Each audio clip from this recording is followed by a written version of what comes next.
अस्सलाम वालेकुम। मेरा आईसाइट नंबर 11 था और ग्लासेस की वजह से बहुत ज़्यादा इश्यूज़ होते हैं। आप बारिश में नहीं जा सकते हो, वेदर एंजॉय नहीं कर सकते हो। तो उसके लिए फिर मेरा बहुत देर से इरादा था कि लेट्स क्या कुछ करवा लें, लेकिन ये था कि डर भी था कि क्या पता नहीं किस तरह होगा, क्या होगा। तो फिर मैंने इंटरनेट पे सर्च किया और मुझे डॉक्टर अरसलान के बहुत ज़्यादा अच्छे रिव्यूज़ मिले कि काफ़ी लोगों ने करवाया। अल्हम्दुलिल्लाह उससे मुझे हुआ कि चलो मुझे भी करवाना चाहिए। और फिर मैं आई, अल्हम्दुलिल्लाह मुझे बहुत ही क्लियर नज़र आता है। आराम से बाहर जाओ, एंजॉय करो, और कोई स्मोक नहीं आती ग्लासेस पे, और अल्हम्दुलिल्लाह सब बहुत अच्छा है, क्लियर दिखता है। कोई पेनफुल नहीं था लैसिक, बस वन डे थोड़ा सा होता है, उसके बाद माशाल्लाह सब परफेक्ट होता है।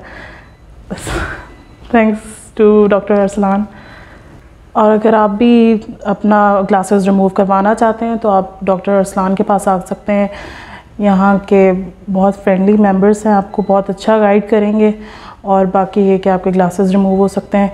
प्रोसीजर बिल्कुल भी पेनफुल नहीं है और बहुत बेहतरीन है और बहुत ही ज़्यादा इफ़ेक्टिव है अल्हम्दुलिल्लाह। डॉक्टर अरसलान का क्लिनिक लाहौर जौहर टाउन में आप विज़िट कर सकते हैं।